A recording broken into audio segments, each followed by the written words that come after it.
देश के प्रत्येक टेक प्रभावित शिक्षकों की सेवा सुरक्षित करना, सुनिश्चित करना हमारा संकल्प है। ये ऐसा वक्तव्य है माननीय एमएलसी देवेंद्र प्रताप सिंह का। हाँ साथियों, नमस्कार। मैं राजेश सिंह टोनी इस वीडियो के माध्यम से कुछ बातें आप लोगों के साझा करने आया हूं। शिक्षक साथियों, आप सभी जानते हैं, देश का प्रत्येक शिक्षक जानता है कि 1 सितंबर 2025 को डेट अनिवार्यता का जब काला आदेश आता है, उसके बाद देश का सिर्फ और सिर्फ एक जनप्रतिनिधि है जो उस प्रथम दिन से लेकर आज तक टेक प्रभावित शिक्षक साथियों के साथ कंधे से कंधा मिलाकर चल रहे हैं। वो चाहे न्यायिक लड़ाई हो, चाहे विधायिक लड़ाई हो, चट्टान की तरह आज भी वो आपके साथ खड़े हैं। उनके प्रयासों का कई सुखद परिणाम भी आपने देखने को मिला है। लेकिन दुर्भाग्य है कि इसी बीच आज 1-2 दिन पहले उत्तर प्रदेश के एक संगठन के अध्यक्ष श्रीमान दिनेश शर्मा जी हैं, जिन्होंने अपनी अक्रमणता, अपनी विफलता, अपनी निराशा, अपनी हताशा, शिक्षकों में हो रही उनकी गिरावट को छुपाने के लिए माननीय देवेंद्र प्रताप सिंह पर नरगल आरोप लगाने का प्रयास, कुत्सित प्रयास किया है। इससे प्रत्येक शिक्षक मर्माहत है। मैं इस वीडियो के माध्यम से आपको सिर्फ कुछ बातों का याद दिलाना चाहता हूं कि दिनेश चंद्र शर्मा जी ने क्या किया था 1 सितंबर 2025 के बाद, और माननीय एमएलसी देवेंद्र प्रताप सिंह ने क्या किया था। इनका क्या दायित्व बनता था। माननीय एमएलसी देवेंद्र प्रताप सिंह जी का, जो कि बिना किसी जिम्मेदारी के, जो कि न संगठन के किसी अध्यक्ष हैं, उसके बावजूद भी उन्होंने देश के प्रत्येक शिक्षक के लिए किस समर्पण, किस संवेदनशीलता के साथ कार्य किया। 1 सितंबर 2025 का जब आदेश आता तो हमारे उत्तर प्रदेश के शिक्षक साथियों को याद होगा कि 1 सितंबर का आदेश आता है और 3 से 4 सितंबर में नियम तथाकथित अध्यक्ष श्रीमान दिनेश शर्मा जी का पोस्ट आता है, उनके व्हाट्सएप ग्रुपों पे मैसेज जाता है कि अब हमें जो है चंदा जुटाना होगा, लड़ाई बड़ी होगी, दिल्ली में लड़ना होगा, तो हमें पैसे की जरूरत पड़ेगी। इसलिए आप सभी लोग अपने अपने ब्लॉकों पे, अपने अपने विद्यालयों पे पैसा को इकट्ठा करने के लिए मीटिंग शुरू करिए। दिनेश शर्मा जी, जब आप ये मीटिंग कर रहे थे कि आपदा को कैसे अवसर में बदला जाए, तब ये जननायक देवेंद्र प्रताप सिंह थे, जो बिना किसी लाग लपेट के, बिना किसी को साथ लिए 13 सितंबर को माननीय मुख्यमंत्री योगी आदित्यनाथ जी से जाकर मिलते हैं और उनसे निवेदन करते हैं कि श्रीमान जी, यह देश के साथ साथ उत्तर प्रदेश के शिक्षकों के भविष्य का सवाल है, उनके सेवा का सवाल है, उनके जीविकोपार्जन का सवाल है। आपसे निवेदन है कि आप शिक्षकों की बात रखने के लिए माननीय सर्वोच्च न्यायालय में पुनर्विचार याचिका दायर करिए। और 16 सितंबर को उनके सफल प्रयास का परिणाम आता है। 16 सितंबर को उत्तर प्रदेश सरकार का आदेश आता है और देश का पहला राज्य बनता है उत्तर प्रदेश जो रिव्यू फाइल करने के लिए तैयार हो जाता है। और किसकी देन थी? ये माननीय एमएलसी देवेंद्र प्रताप सिंह की देन थी। इतना ही नहीं साथियों, आप सभी को याद होगा जब ये दिनेश चंद्र शर्मा जी अपने विद्यालयों पे घूम घूम अपने टीम को भेजकर सबसे कह रहे थे कि सर्वोच्च न्यायालय की लड़ाई बड़ी है, सुप्रीम कोर्ट में हमें लड़ने के लिए अधिक से अधिक पैसे की जरूरत है, प्रत्येक विद्यालय से ज्यादा सहयोग की जरूरत है। तो उस समय आपको ध्यान होगा, उसी सितंबर माह के लास्ट में नवरात्र का व्रत रहते हुए हाथ टूटा था, एक दुर्घटना में दर्द से करा रहे थे, फिर भी देवेंद्र प्रताप सिंह सर्वोच्च न्यायालय के प्रांगण में खड़े हैं। वो दिन, वो फोटो, वो वीडियो सारे आप लोगों को याद होंगे कि दर्द में भी, व्रत में भी वह देश के शिक्षकों की लड़ाई को लड़ने के लिए सर्वोच्च न्यायालय में व्यक्ति खड़ा था। आप उसको चुनौती दे रहे हैं, आप उस पर आरोप लगा रहे हैं। इतना ही नहीं साथियों, इतना ही नहीं, जब इनको प्रदेश से चंदे के बाद इनको लगा कि नहीं, ये तो 25 लाख शिक्षकों का मैटर पूरे देश का है, तो क्यों ना हम अपने इस चंदे को, धंधे को और विस्तार करें, उत्तर प्रदेश से भी बाहर ले जाएं और जब ये टीएफआई बनाकर राष्ट्रीय स्तर पर चंदे के धंधे का विस्तार में व्यस्त थे, उस समय 24 नवंबर का डेट तो याद होगा, जंतर मंतर पर जब एआईपीटीएफ का धरना चल रहा था, तो उसमें जनप्रतिनिधि कौन थे? देवेंद्र प्रताप सिंह थे, जो उस मंच से, खुले मन से सरकार को चुनौती दी कि यह शिक्षकों के साथ अन्यायपूर्ण, अव्यवहारिक, प्राकृतिक न्याय के खिलाफ है, सरकार को इसमें संशोधन करना पड़ेगा या कोर्ट में शिक्षकों के पक्ष में बात रखनी पड़ेगी।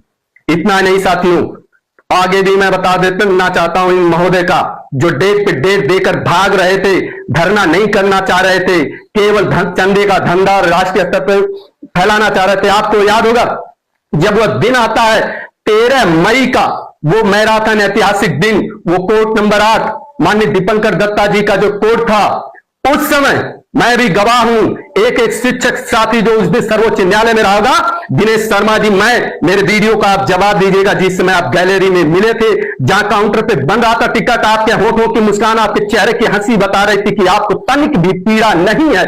और उतना नहीं, जिस समय कोर्ट नंबर 8 में इस शिक्षकों के अस्तित्व का, शिक्षकों के भविष्य का बहस चल रहा था। वहां तमाम शिक्षक नेता गवाह हैं। आप सुप्रीम कोर्ट के कैंटीन में जाकर हंसी ठिठोले कर रहे थे, चाय नाश्ता पकौड़ी कर रहे थे, और अगर उस समय कोर्ट नंबर 8 में कोई जिम्मेदारी के साथ बैठकर इस बहस को सुन रहा था तो वो देवेंद्र प्रताप सिंह थे, देश का इकलौता जनप्रतिनिधि।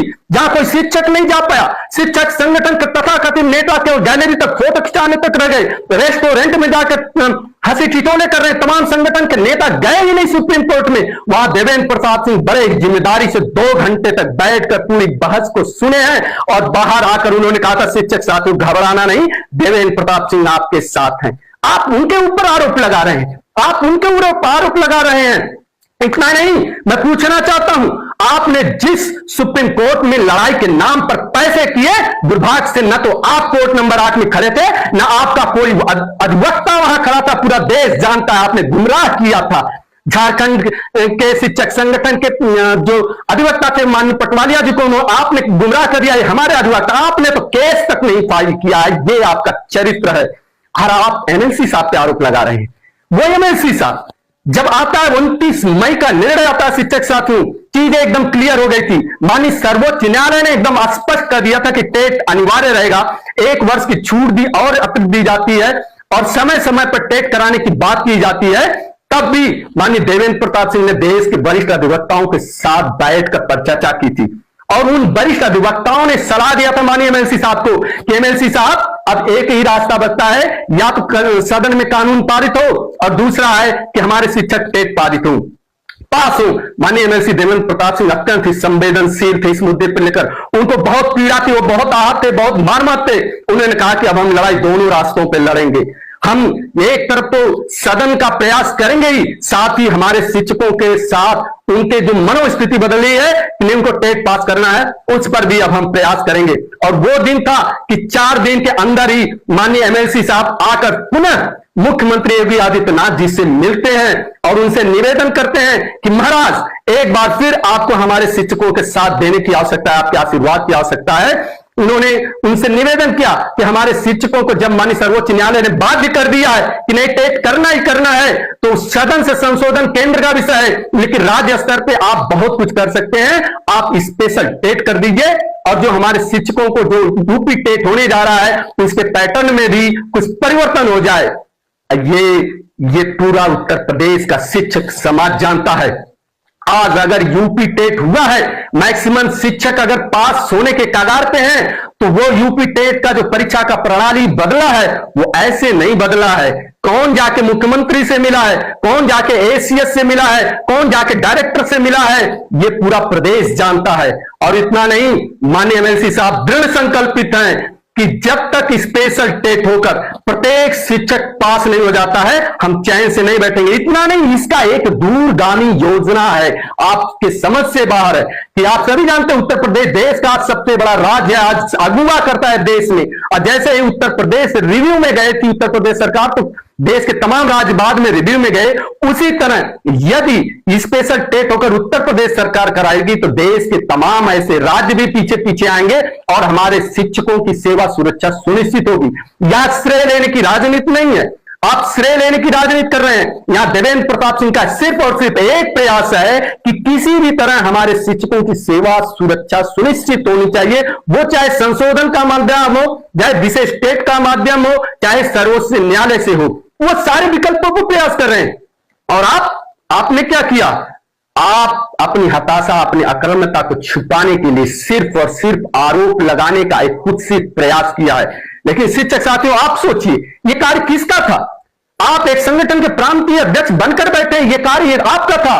और एक व्यक्ति, एक जननायक जो एमएलसी हैं, उनको शिक्षकों से क्या पड़ी है, लेकिन वो स्वयं शिक्षकों के बीच रहते हैं, शिक्षकों के साथ रहे, वो जिन्होंने छात्र संघ की राजनीति की है, निर्दल तक जीते हैं, उनको आप चुनौती दे रहे हैं। एक रजिस्ट्रार की कृपा पात्र पे एक कागज के टुकड़े को छुपाकर वर्षों से चोरी से अध्यक्ष बनकर बैठे हैं, और वो व्यक्ति जिसको जनता चुनती अपने सर आंखों पे रखती है, जो निर्दल तक चुनाव जीतता है, उसको आप चुनौती दे रहे हैं। जो शिक्षकों के लिए अपने पार्टी से लेकर अपने सारे राजनीतिक कैरियर को अस्तित्व पे दाव लगा दिया है, आप उसको कह रहे हैं कि इस चुनाव में हम बताएंगे। क्यों? क्योंकि वो शिक्षकों के भला कर रहा है। आप चूंकि 5 साल के अंदर हैं, आप इससे प्रभावित नहीं हो रहे हैं, आप नहीं चाहते कि विशेष टेट हो जाए, सारे शिक्षक पास हो जाए, फिर आपके चंदे का धंधा बंद हो जाएगा। ये सारा शिक्षक समझ गया है, सारा शिक्षक इस चीज को जान चुका है। और आपने कहा था कि इस चुनाव में आपको बताएंगे, अरे इस बार देवेंद्र प्रताप सिंह चुनाव नहीं लड़ेंगे, देश का प्रत्येक शिक्षक चुनाव लड़ेगा। हम शिक्षक हैं, शिक्षक विषम परिस्थितियों में जो शिक्षकों के साथ खड़ा रहता है, शिक्षक कभी उसको छोड़ता नहीं है। इस बार जब चुनाव होगा देवेंद्र प्रताप सिंह एमएलसी का, वो चाहे किसी पार्टी से लड़ेंगे चाहे निर्दल लड़ेंगे, देश का प्रत्येक शिक्षक तन मन धन से कहेगा कोई शिक्षक आपका बंधुआ मजदूर नहीं है, जिसने उसके लिए लड़ाई लड़ी है शिक्षक उसके साथ खड़ा रहेगा। और साथ ही एक बात और कि आपकी कथनी और करनी को सब जानते हैं, इस प्रदेश का प्रत्येक शिक्षक जानता है कि 2019 में इसी सरकार में जब पुरानी पेंशन को लेकर आंदोलन हुआ था और उस समय सारे कर्मचारी संगठन, शिक्षक संगठन एक हुए थे, आप लोग आगे नेतृत्व कर रहे थे, सारे शिक्षकों ने अपने मनभेद विचारों को भुलाकर कि नहीं ये निर्णायक लड़ाई है, सब ने कमर कस ली थी कि जाए हम निलंबित हो, बर्खास्त होंगे, जो भी होंगे लड़ेंगे। पूरे देश प्रदेश में माहौल बना, तालाबंदी की घोषणा हुई, हम लोग भी इसमें शामिल थे, वैचारिक मतभेद भुला के सारे शिक्षक उत्साहित थे कि नहीं इस तालाबंदी में इस बात सरकार को झुकाकर मानेंगे। लेकिन तब बंद कमरे में जाकर आप झुक गए थे। हमारे आंदोलन के शिक्षकों के स्वाभिमान को बेचने वाले आप हैं दिनेश शर्मा, शर्म करिए।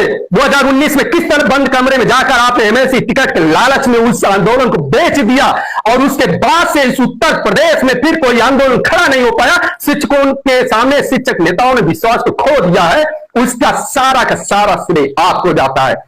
कृपया अगर मैंने इस वीडियो में कुछ भी कहा है तो आपकी शर्मा जी आपके एक एक प्रश्न के जवाब का इंतजार रहेगा। और रही बात एमएलसी देवेंद्र प्रताप सिंह का, आसमान पे थूकने का काम मत करिए।